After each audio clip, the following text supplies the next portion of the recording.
Hello, today I will be analyzing Sight, composed by William Bolcom for the 150th anniversary of the Rutgers University Glee Club.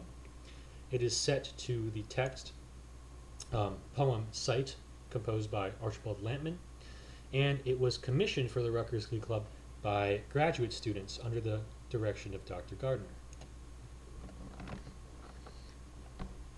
The piece itself is just about 3 minutes long, and it is scored for tenor, baritone, bass, and piano. Though I would consider it more of a duet between the choir and the piano, as the two parts are very independent from each other. I will start this by playing it so we can hear what it sounds like. This recording was taken from a rehearsal several months ago, long before we had the piece perfected. So the quality, unfortunately, is not the best, but it should give you a good idea of how it sounds. Unfortunately, the first measure was cut off, so we will be starting from right around here.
All right.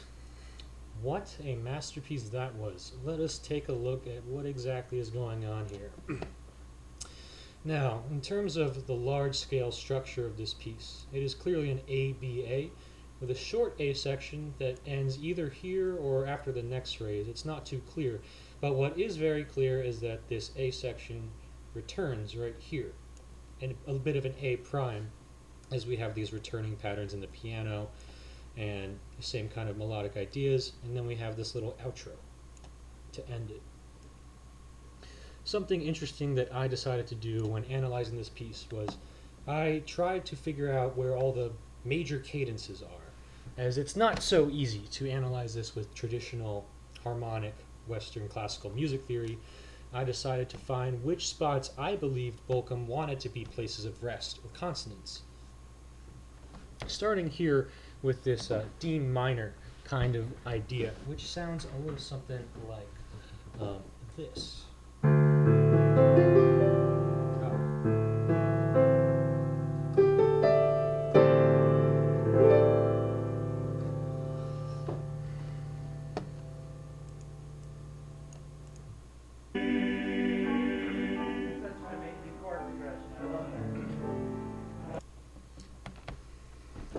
After that, this B major triad sung by the choir is a quite obvious consonant, and the piano complements it, playing quintal voicings and other basic voicings that just suggest the key of B major.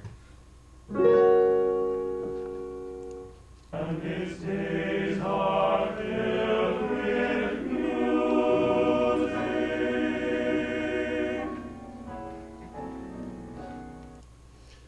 And the piano does another similar voice leading idea, which leads to this very nice voicing.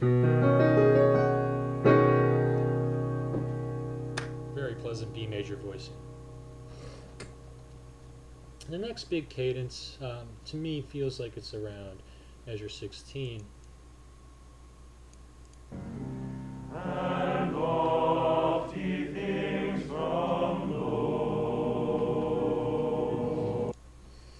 So we go from a weird C pitch center idea, not major or minor, because it's unclear looking at the piano parts and the choir parts. And now we resolve to a G minor first inversion, which is a very interesting relationship to where C is, either major or diminished or minor, whatever it is. Kind of reminds me of Broadway scores, maybe something Stephen Sondheim would write. After this phrase, we have a similar resolution to another first inversion minor triad, this time C sharp minor.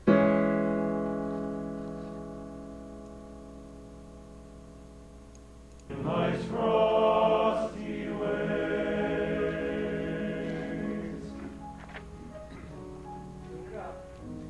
Behold the wind beyond us with its flow. Now, right there, Bolcom has us in this C sharp minor D Lydian kind of wonder space or whatever atmosphere, and to take us out of it, he brings us to the parallel major, which has this profound brightness to it. Very nice cadence, in my opinion. And then he brings back the same plagal cadence ideas that we see like in the beginning of the piece, where he goes, but now we have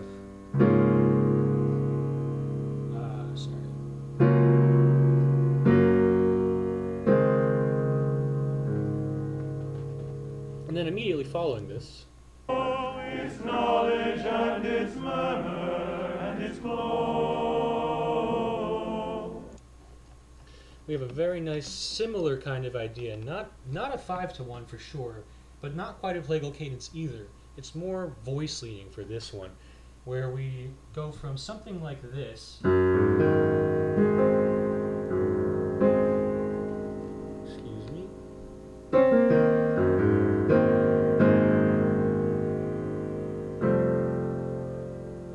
Very nice voice leading, a clear moment of consonance. And then after that, we resolve to probably the most basic harmony in the entire piece. Where doubt itself is but a golden haze. That's right. That's just a major triad.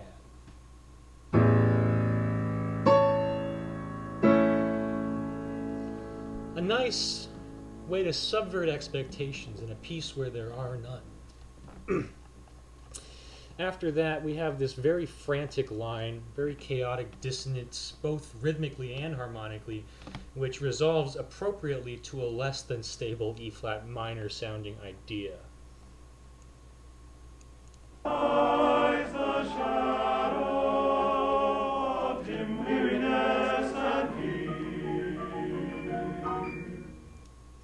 The minor 9 right there, I guess.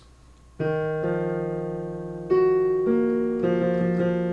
could call it a major second, or I think no, it's a major 9, my fault.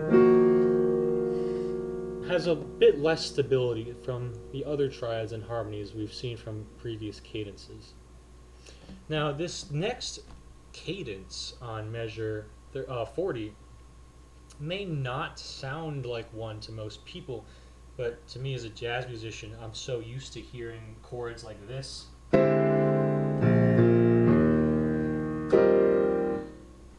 B flat 7 sharp 11, Lydian dominant. I have used that as a tonic sonority many times. So it feels like a place of rest, even if it may not look like it or sound like that to most listeners.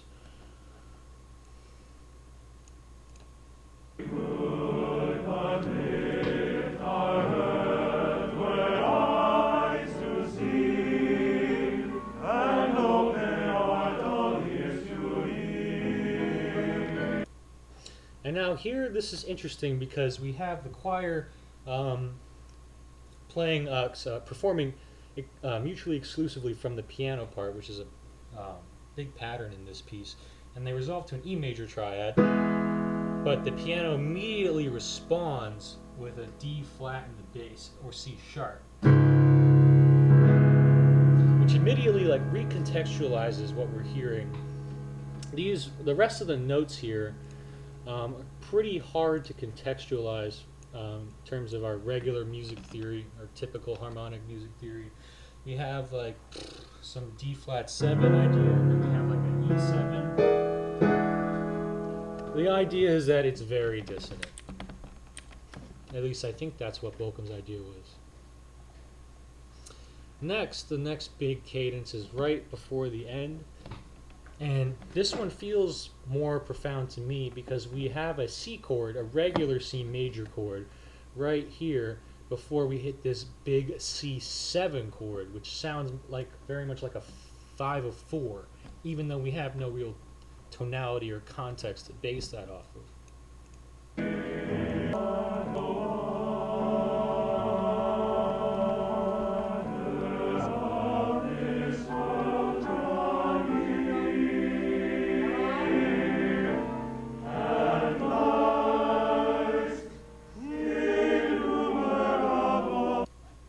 And then lastly, we have this final cadence to a similar sonority we were greeted with in the first A section, where we basically just play a whole bunch of clusters, clusters is pretty much the word I'm looking for there, based on G major pentatonic. But the interesting thing is it really doesn't sound like G major at all, even at the very end, where Paul Conrad plays that G in the bass. It's hard to feel it as G major.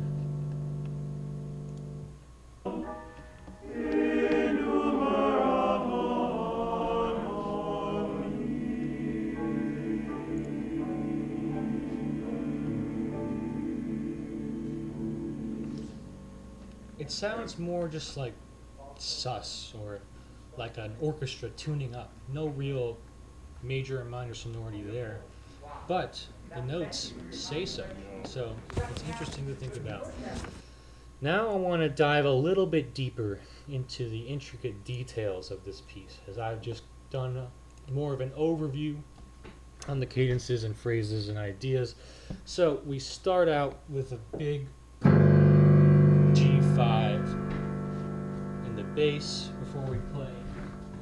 Excuse my sight reading.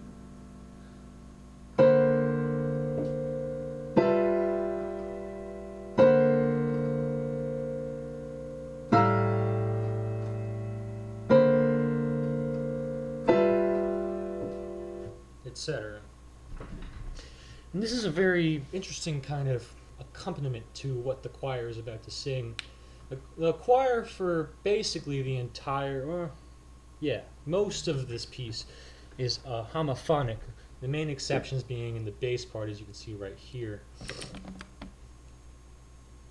And there's another exception I'll go to later. Anyways, it feels as if Bolcom is writing for like two instruments. We have the choir and the piano. They're both playing very drastically different ideas to create this very interesting interplay. So, back to the beginning.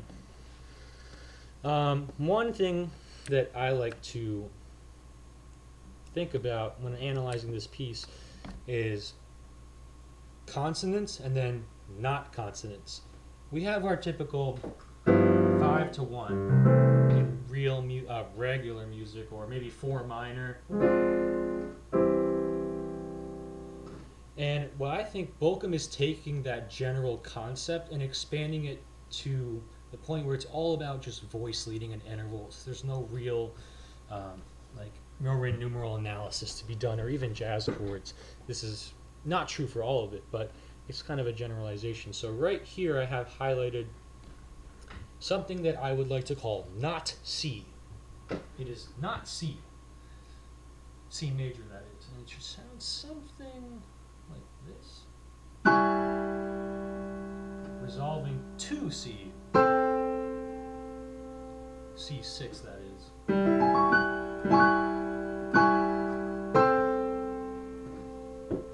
He does a similar thing right here, where he plays something that is definitely not G. And then something that is G. Sorry. One more time.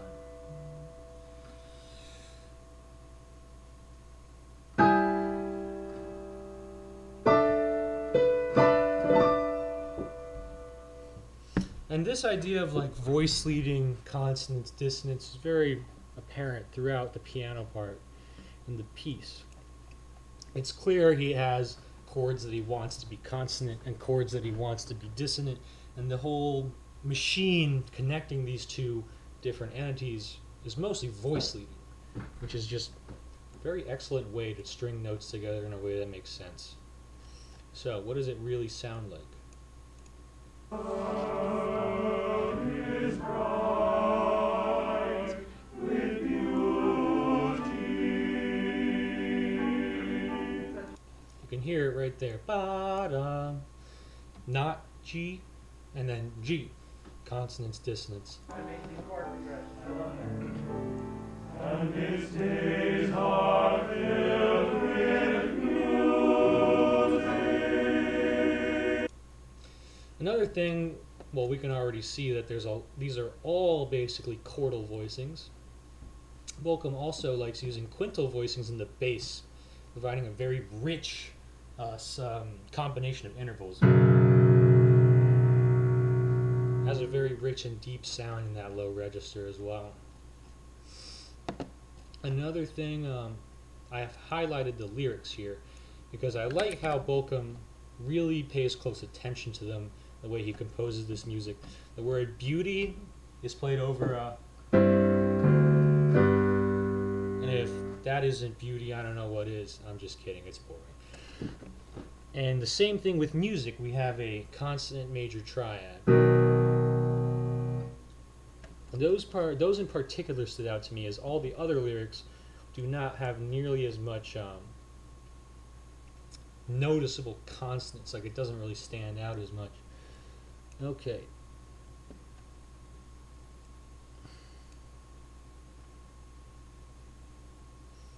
Here we have a very nice example of Bolcom using voice leading to get to the chord he wants to. The choir comes in on an E flat and somehow makes its way to a C major. Bolcom accomplishes this by using some very savvy voice leading that just works.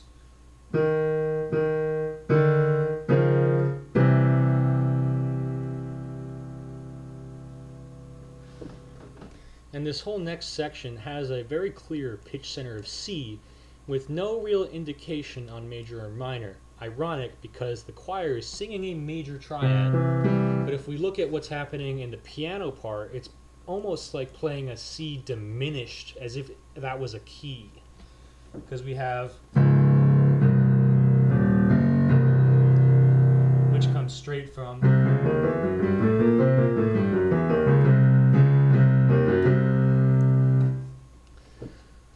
and the piano does this in the gaps of the choir. This is something that I've noticed a lot. I've been calling it mutual exclusivity, where the two instruments are basically playing separate from one another to complement each other. Almost like a call and response idea, but not exactly at some parts. So, this whole C major over C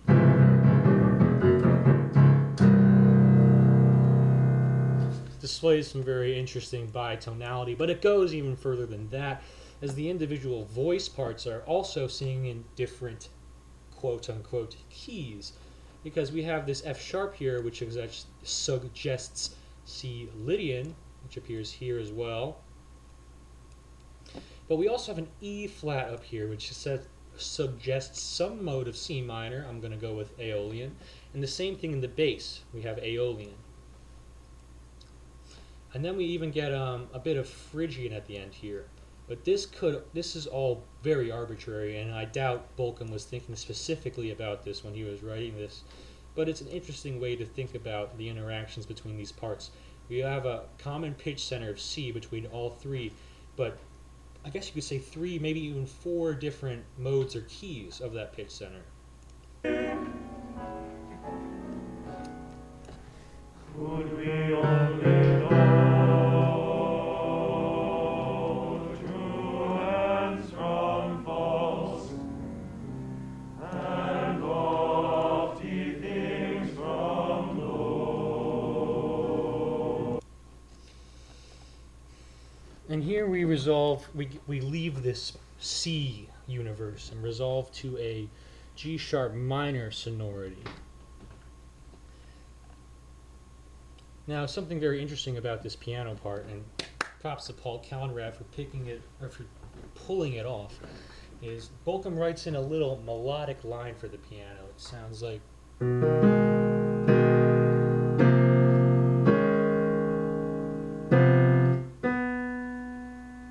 was right before.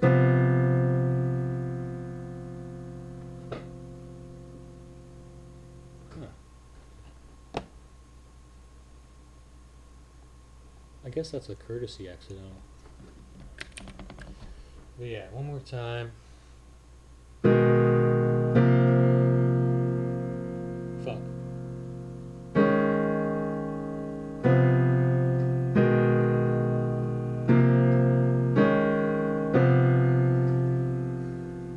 Anyways, this little melody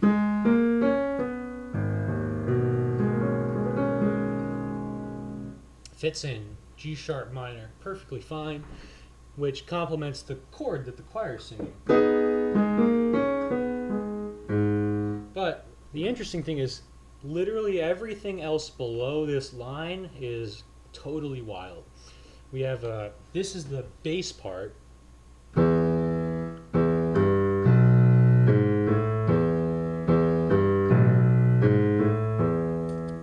which doesn't sound G sharp minor at all. And of course, the voicings of the chords: G sharp minor, C7 sus, E flat 7 sus, C. Ooh, yeah, cool. But the auditory effect is absolutely amazing. Lofty things from low, could we but tear away the wall. You can tell something's going on in that register, but it's very mysterious what it is, which is a very keen way to keep the ear alert. Next, we have some interesting voicings in the choir. Bolcom likes using this major 7 voicing a lot, especially with 3 voices. It pops up every now and then. And then E flat, G sharp, B.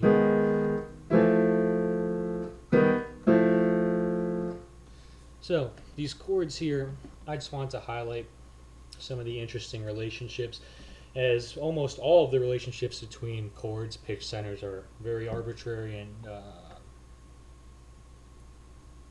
atypical. And this is one cool example. We have F major 7 and then G sharp minor and then G major and then A flat major 7.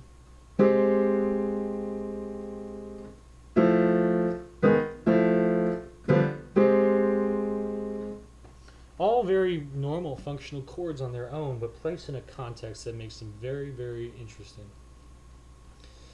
This part right here is probably one of the most profound parts of the piece, especially when we performed it live in concert. We have this big build-up, getting up to a double forte before we hit the train tracks, stop, and then we sing this very, very delicate staccato piano line.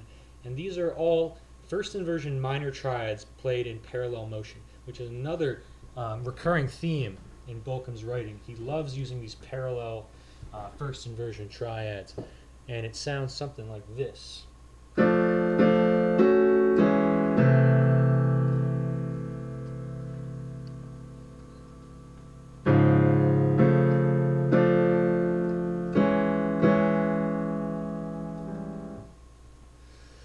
And this big hit right here from the piano, D flat over E flat,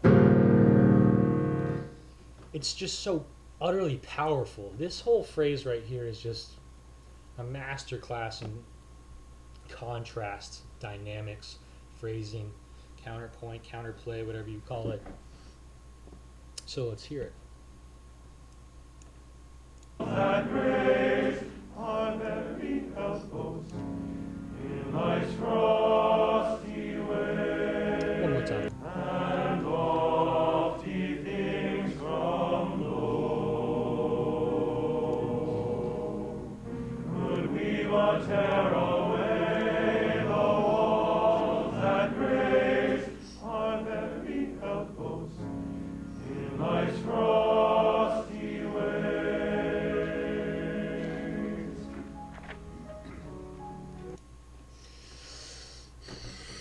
And then we resolve to yet another first inversion minor triad in C sharp minor. And now the piano has us, or Bolcom the composer has us in this weird C sharp minor D Lydian land.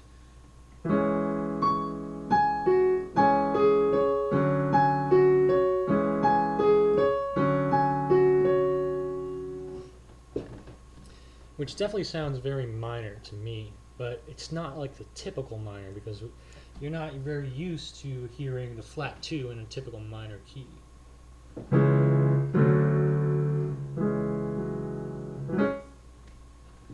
The choir then, after the piano plays this ostinato a couple times, choir enters unison before we break out into this very difficult harmony to highlight this weird sonority that Bolcom has us in. And we end up singing a minor ninth.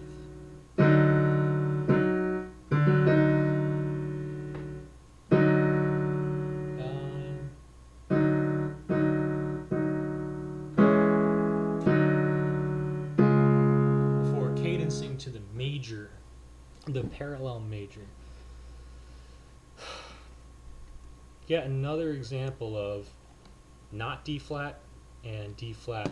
He takes this great dissonance, this minor ninth right here, and uses it as like as a vehicle to cadence to a D flat major before going 1-4-1, just like we did in the beginning, right here.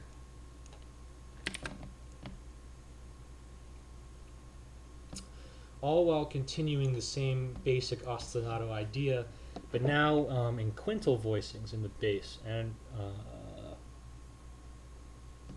yeah, not exactly in the right hand, but definitely in the bass.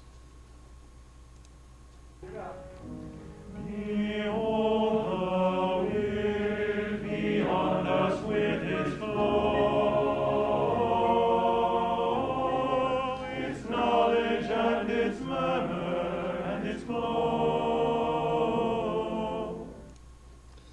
After that, we slowly decrescendo, at least we were supposed to,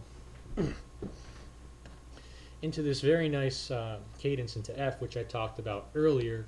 We have this not F, you could call it A flat 7, G flat Lydian, whatever.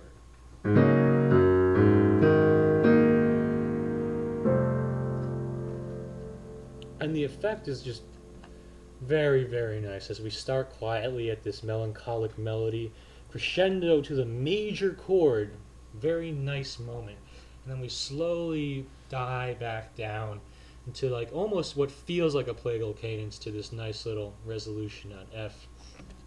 And the combination of the different tonalities and the big dynamic build-up creates just wonderful music. I'll show it one more time. Behold, the wind beyond us with its flow, its knowledge and its murmur and its glow. At the end of this phrase, we have a very, you could even call it humorous idea that Bolcom has here. Where he has this, he again plays off the lyrics of the poem, where doubt itself, being doubtful, is never really a good thing, right? And Bolcom reflects this lyric in the note choice, the dynamic choice, and the music itself, where he has these little staccato chords with this interplay in the piano, which just, it feels like anxiety, like you're doubting something, which is really just a testament to his compositional abilities. And then after we have this little doubtful episode, we realize it's just a golden haze and resolve to a nice major triad.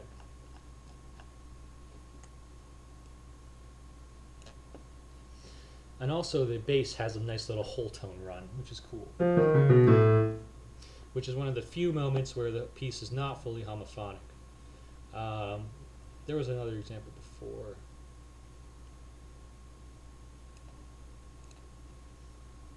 Right here, not homophonic.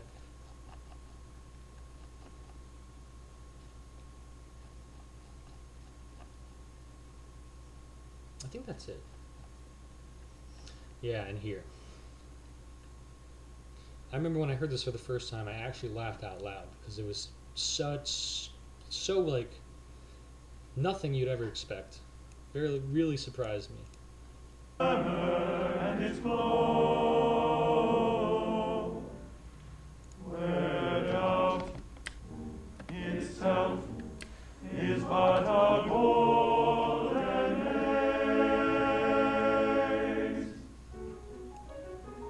Oh, brothers.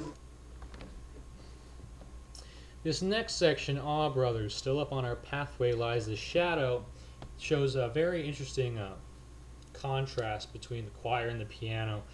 And I feel like this whole section is just one big growing dissonance full of like chaotic energy, not very different from right here at 109. Us with his flow. Meanwhile, this Brothers section is quite the opposite of that kind of feeling. Our brothers, still upon our pathways, lies the shadow of dim weariness and peace. The piano continues this chaotic energy and this line throughout the entire phrase and builds up to this big kind of almost explosive resolution. The chord itself is something like this. Oh, my bad.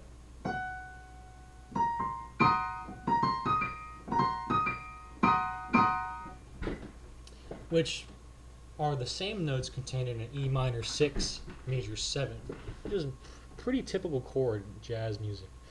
But I like how Bolcom adds in the ninth of the E flat minor triad to add a little more instability, to really convey how chaotic this section is. Also interesting is the piano plays this little tidbit right there, which are the same intervals that the choir is about to sing.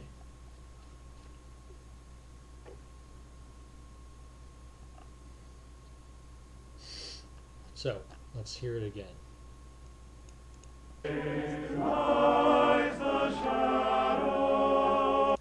And now we have back-to-back major triads, major third apart.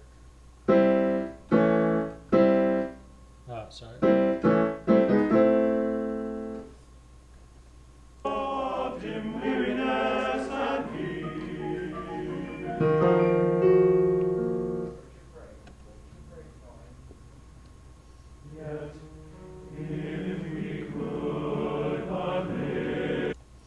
Now this part, I found the most intriguing thing to me was the voicings and the piano part. Never in my life would I think that I would see a major second in this register in a choral accompaniment part. It really makes you wonder how Bolcom was thinking. It's a very nice sound though. Adding the ninth down there. Again, Bolcom likes using the major seventh right here. And here.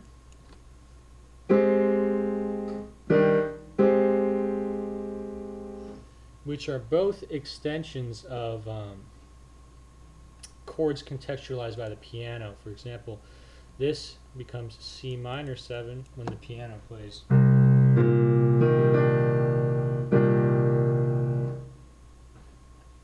And the A flat major becomes B flat 7, B flat Lydian dominant as well, which I talked about earlier.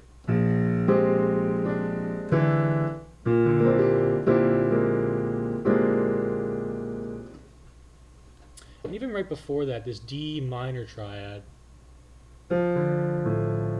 is contextualized quite differently when it's played over a C flat major triad.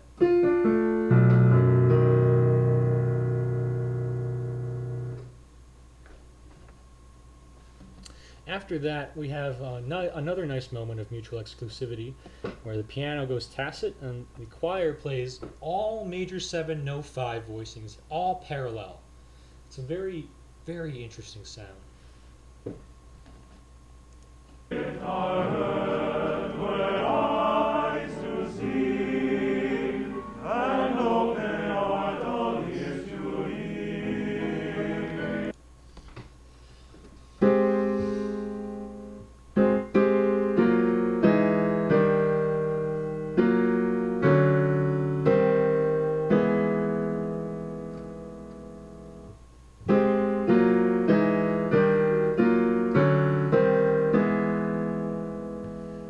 A bit of voice leading for the last pitch to resolve to a nice E major triad, which immediately gets recontextualized by the D flat and the bass part of the piano.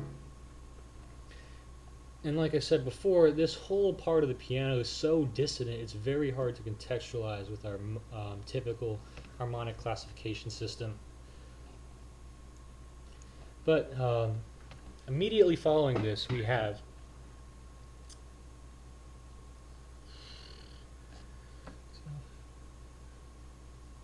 contrary. Okay, sorry, I had to think of the word. We immediately have dominant 7th voicings, no 5, moving up chromatically in the left hand with contrary motion between the 2 notes in the right hand. Sounds, let me give this a shot.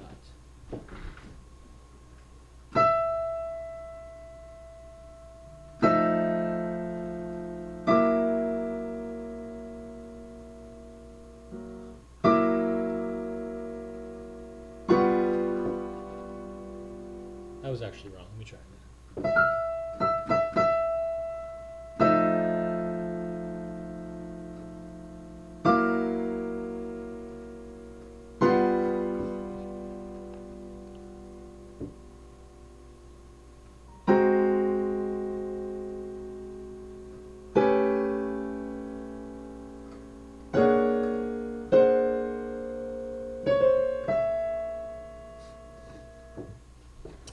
And the thing about this piano part is every single pitch in the right, every single beat has conflicting pitches. And what I mean by that is, looking at the dominant sevenths in the left hand, we have F7. The right hand plays E major 7. That is one of the few pitches you simply can't really play over that chord without sounding kind of like a goofball.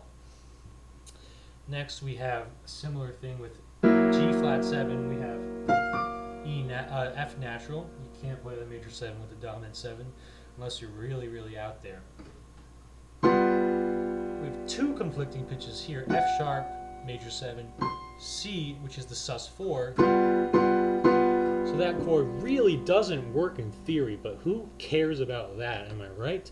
Next thing, major 7, totally illegal, don't do it. And again. And then we finally get to this chord. B flat 7 with a 9 and a flat 13. This actually works in theory.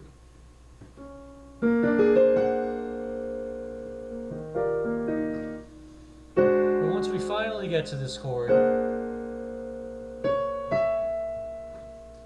Bolcom writes in the starting pitch for the next choir entrance.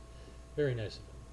Before he gives the chord some time to die down, and then we re-enter following a similar idea to the first A section.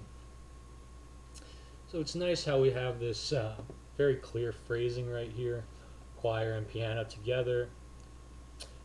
Piano break, choir does its little solo thing, hits the chord, piano plays another chord, very dissonant, then dissonance out the wazoo, crazy dissonance, super dissonant, and then we slowly calm down and come back to unison. Yet, if we could but lift our head where eyes to see, and open our dull ears to hear.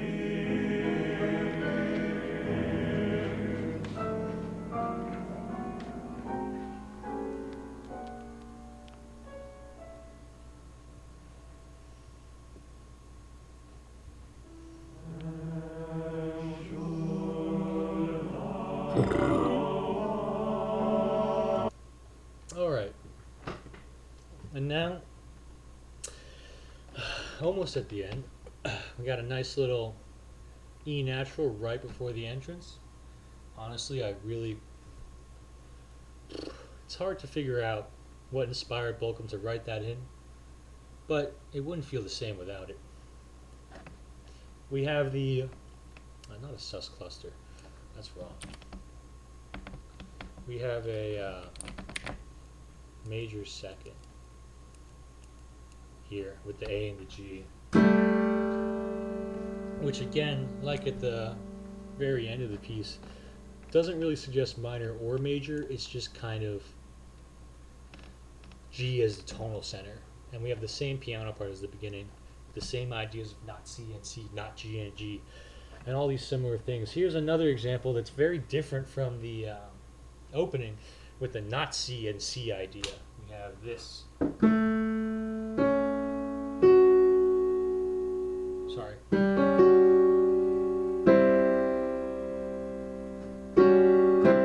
In the choir part, and the piano.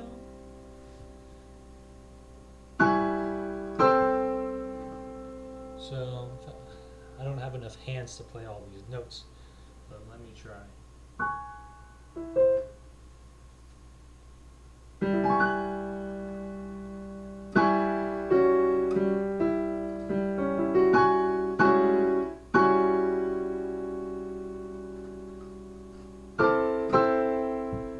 Something like that. Anyways, another interesting thing I caught right here is Bolcom just straight up puts in the tritone sub before going to that nice C7 voicing.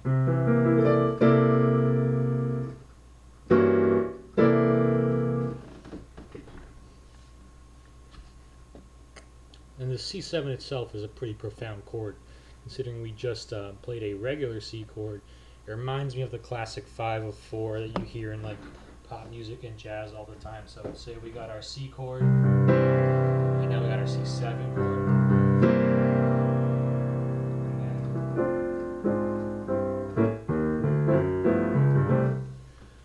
Gives me that vibe when I hear this. So I've been talking for a while. Let's hear a little bit.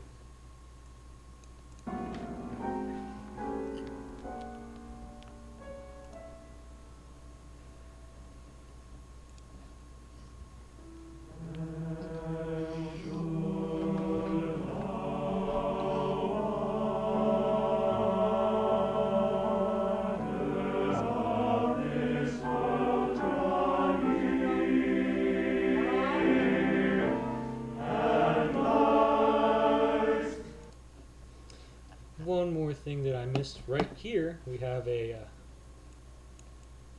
G minor triad before going straight into G major. And like in the intro, we have another not G that resolves to, yes, G. And then lastly, to finish off the piece, we have some more chromatic playing with the lyric innumerable, which again, Bolcom loves using his first inversion minor triads, and he uses those same triads to close out the piece. And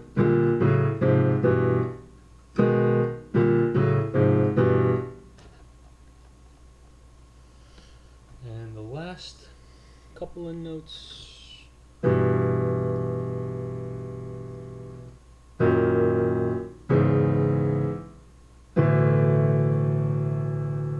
So this last line goes something like,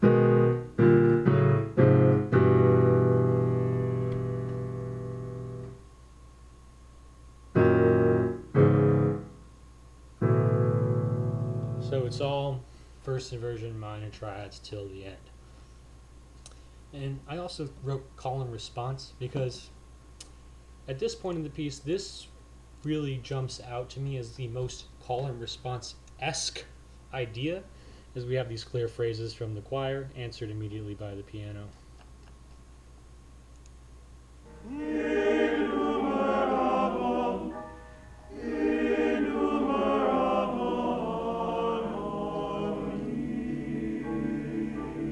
Before we finally resolve to that G major sonority. And like I said before, it doesn't really sound that much like G major, despite having all the notes that G major pentatonic might have. Probably because we don't get that G in the bass until at the very end, and even then it's hard to hear. A nice little detail that Bolcom added in at the very end is he has the choir cut off first and allows the piano to resonate continuously till it fades out on its own, which is a very, very cool effect, but very, very hard to pull off outside of the concert hall itself in front of the audience. As you could hear in the recording, even though we acknowledge the fermata here, we don't give it the full justice.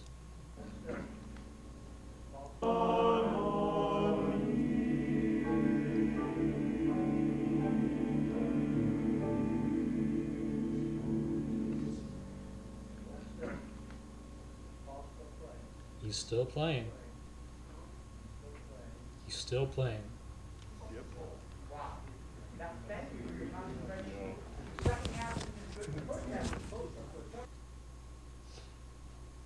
All right. I've made it through the entire piece and laid out all of my thoughts and ideas on how I've analyzed it and looked at the different techniques Bolcom has used to create this music. And I guess to wrap it up one last time, let's just listen to the whole thing. I apologize that my speaking wasn't the clearest, neither was my piano playing, but I tried my best to give a rational and interesting explanation on this piece. Thank you so much for listening.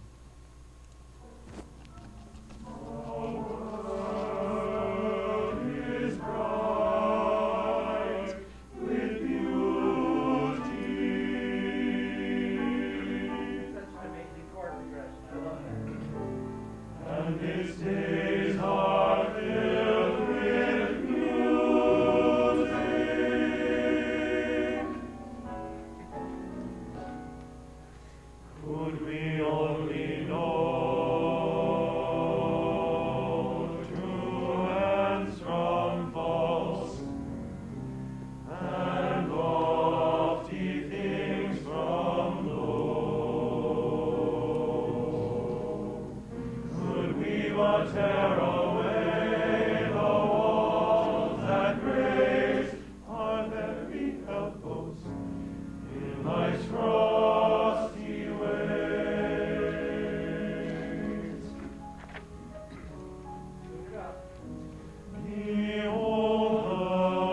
yet